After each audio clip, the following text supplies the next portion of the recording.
In 1905, Alberta became a province of the Dominion of Canada. And it's Christmas time.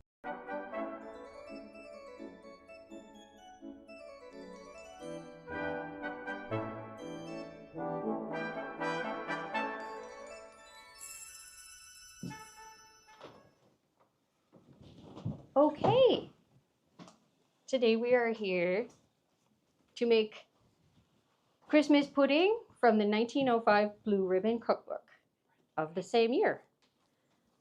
Bread pudding, steamed.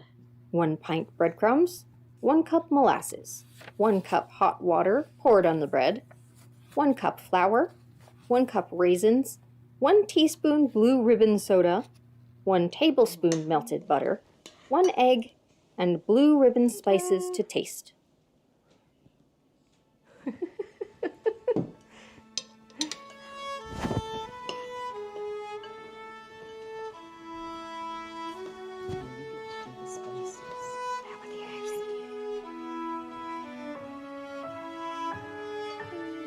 Egg after the butter. Perfect. The spices to taste.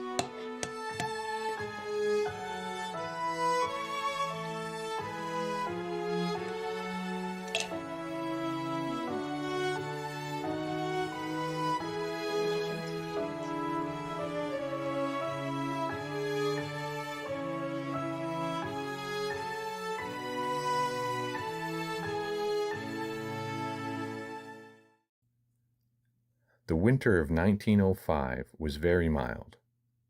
There were over 500 head of cattle being wintered at the ranch.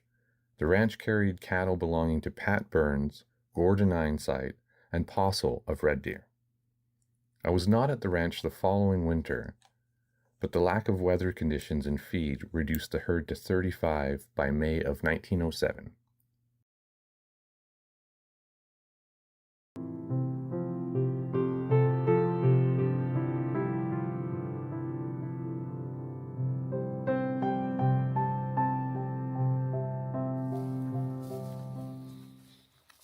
Homes like these followed the construction of temporary shelters like dugouts and sod houses.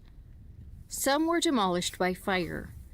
Some were abandoned, along with the dream of running a successful farm or ranch.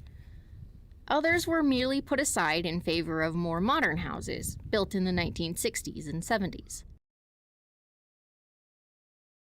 The worst prairie fire Alberta has ever known swept through from the Handhills in 1905. It came north from the Handhills along Gopher Head Trail and on to Shooting Lake. Veering to the east at this point, it swept into Saskatchewan, leaving a trail of blackened prairie. So, back in the day when my great-grandparents, I'll be back to you on that one, but when they came to Alberta as settlers, the very first thing they needed to do was create some kind of shelter. And my family did it with sod, where you would, imagine this is full of grass, you would cut down a couple of inches under the root and peel it up in strips. You've seen it if you've had your lawn done. And then they'd pile that up as walls and just get mounds of dirt and whatever logs they could do and just sort of wrangle together a house-shaped thing to keep them safe until they got a better source of food and water and shelter.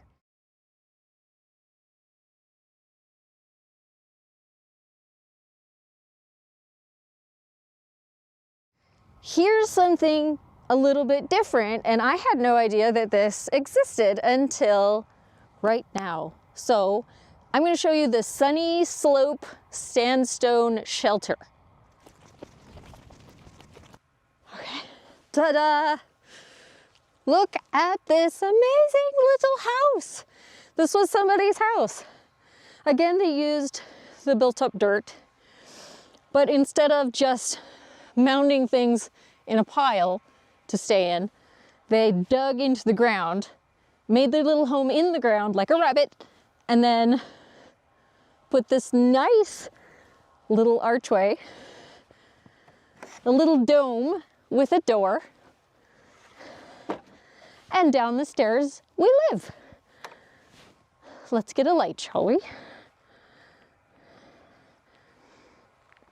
Is this shining? I don't think.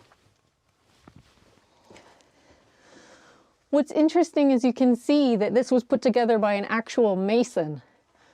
Look at that arch, which is perfectly done all the way down.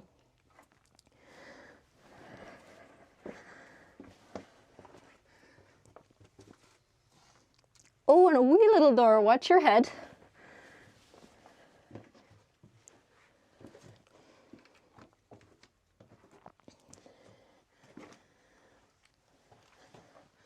Just a teeny little space.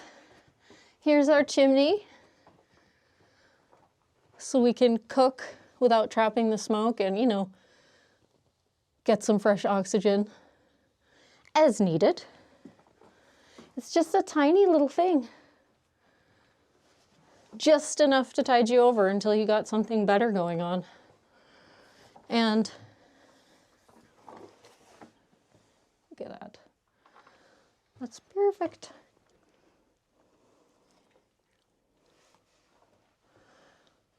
What's really interesting is nobody's quite sure when exactly this was made.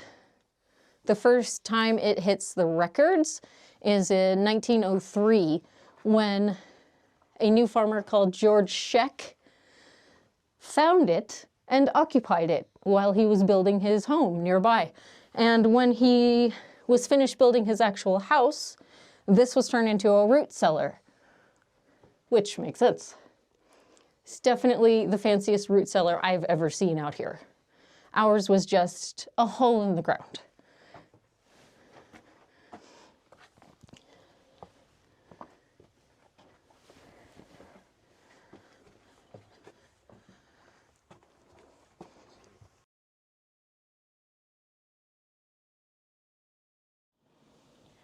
Time for the steamy pudding to be steamed, and so it's going into an empty food can.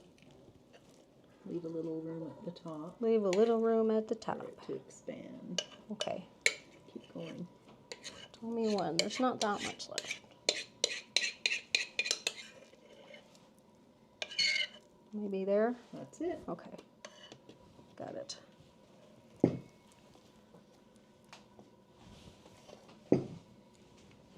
Beautiful. Okay, and then so to seal the top, it gets a foil and tied up with string. I'll have to narrate that later.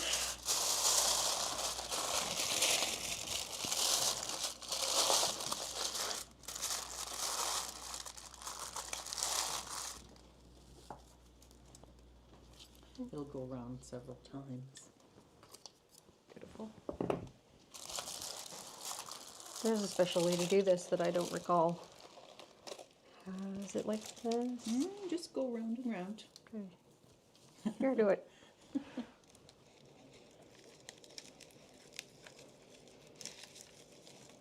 Oh, pretty. So this is a piece of furniture that is from that period, from between around 1905. Awesome. They built these into the 20s. And almost each one is individual. I've never seen Really? any of these that have the same I didn't know that. exact tops and the exact same design. They're all similar, but I've never seen any two the I same. did not know this. And Cool. most were made out of the tiger eye oak, which is a certain way of cutting the oak. Okay. So it rolls through Okay. and gets this pattern. Which is the same as your dining table. Yes, and I have a chair set. These are all 100 years old or so. Okay. All made with the tiger oak. The tiger oak was laminated on. Oh, so I see. So it's a layer on the top. Yes. So one of the reasons these haven't been refinished a lot is because of the thin lamination of the tiger oak. Okay. There's not a lot to work with when you're sanding it down, so it has to be done very, very carefully. And there's so many of the curlicues on it that that's a difficult job too. I have seen them redone, but I've seen more that cannot be redone. In fact, I've asked if this one could be redone, and it doesn't have enough Oh. Of the laminated material. Okay. So that can't be redone.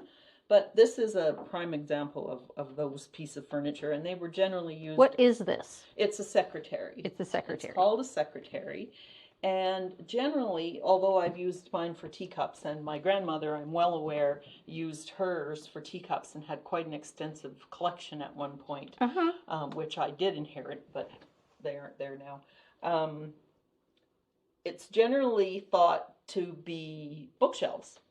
Oh, okay. And now this one's missing the glass because... So it was a little kind of office? Yes. So Okay. this is an office in a piece of furniture. So your Okay. books are there. Right. This folds out as your writing surface.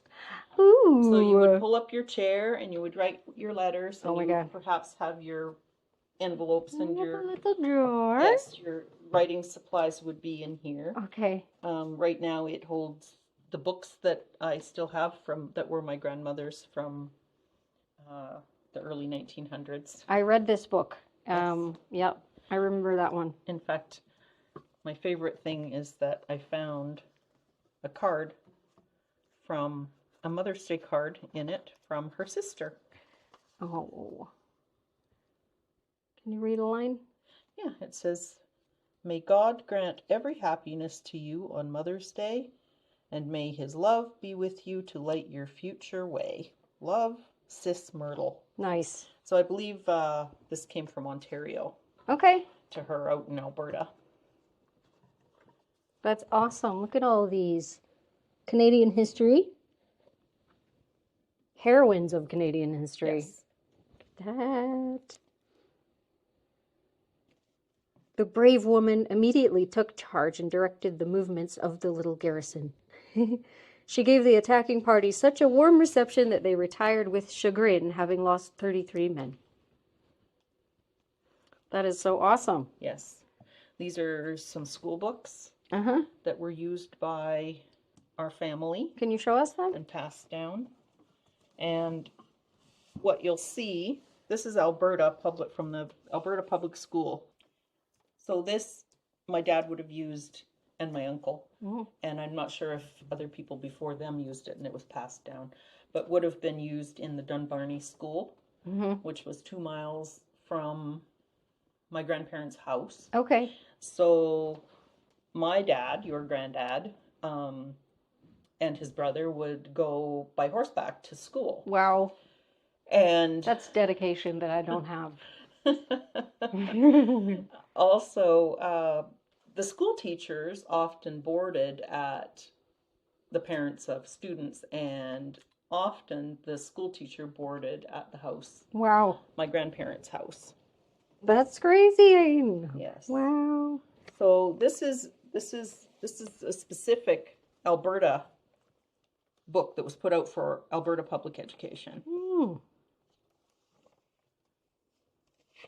So some of the information may be a little bit dated now, but Look there's at some great that. maps. Trade routes of the world.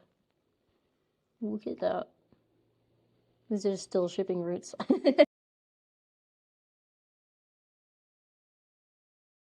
The homesteading colonial culture of the incoming immigrants supplanted that of the indigenous people who had used this area for seasonal camping, hunting, trading, and meeting diverse people from across Turtle Island.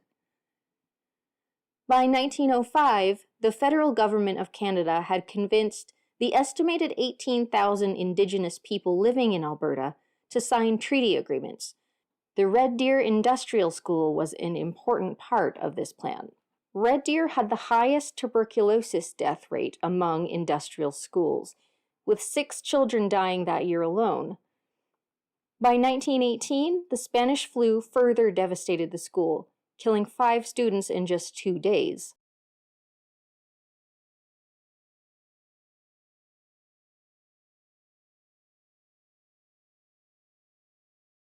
Emily Pauline Johnson was a popular Canadian author and actress. Born in 1861 to a Mohawk chief and an English mother, she learned the language and oral traditions of the Mohawk people from her grandfather, Chief John Smoke Johnson. Her writing shows the mingling of two cultures within her world and the Canadian prairies. In her story, The Shadow Trail, an old Mohawk man regales a household of white friends and their Jamaican guests with his Christmas story on a snowy Christmas Eve.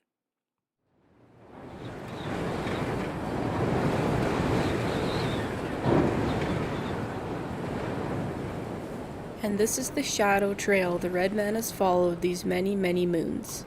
His moccasined feet have climbed the heights silently, slowly, firmly. He knows it will lead beyond the canyons, beyond the crests, that behind the mountains it merges into a vast valley of untold beauty. We Indians call it the happy hunting grounds.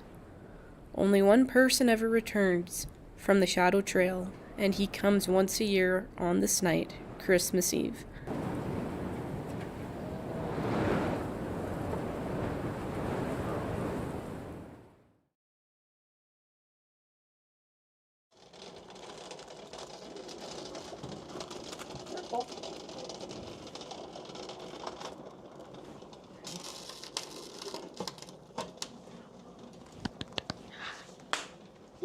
Steam 2 hours. Good and inexpensive.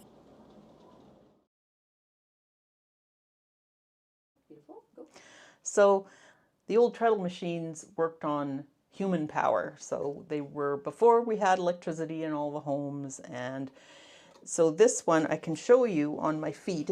You run it with your feet. And after a while, I mean, I grew up with this thing, so I have a bit of a feel for it. And it takes a bit of a feel to get it going. And then that's how you power it.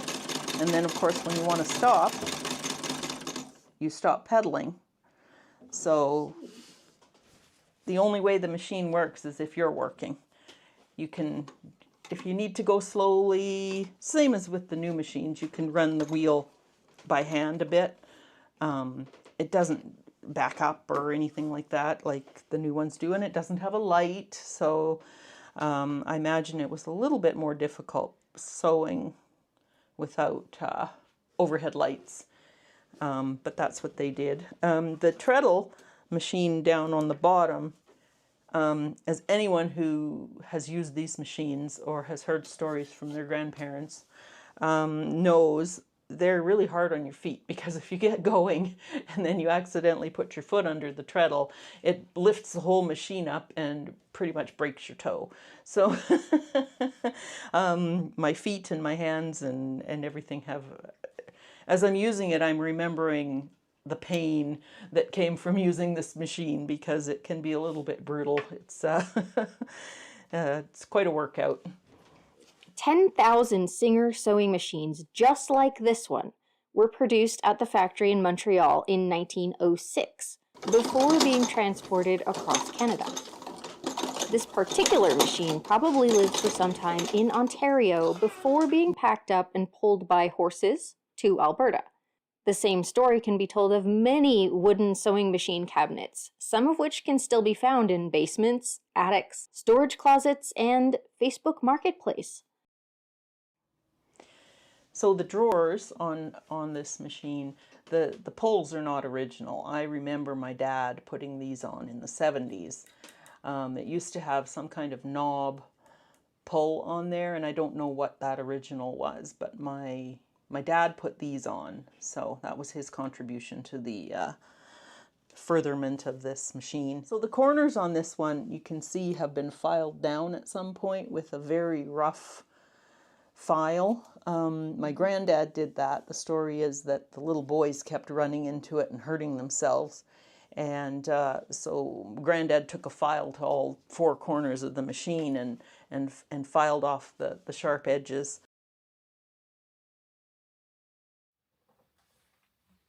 All right.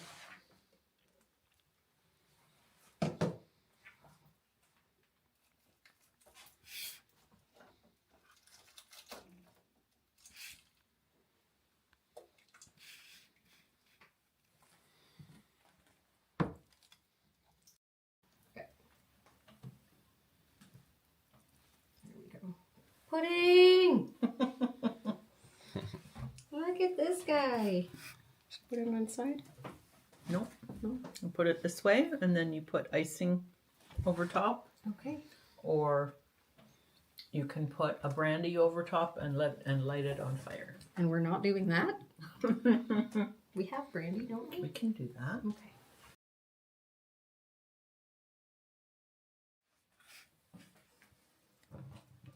Ah.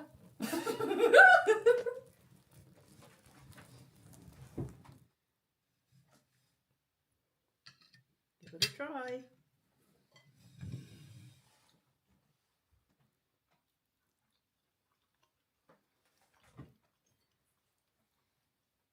Mm.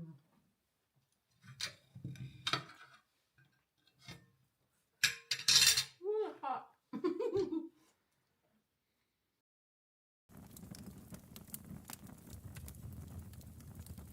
I still have the old homestead, but reside in Heart Haven Home in Stettler. My life has been interesting and successful. No one could ask for more. Perhaps I shall see the little child again tonight, for Indian eyes can see a long way. Indian ears catch oftenest the singing of the stars, and the Indian heart both sees and hears.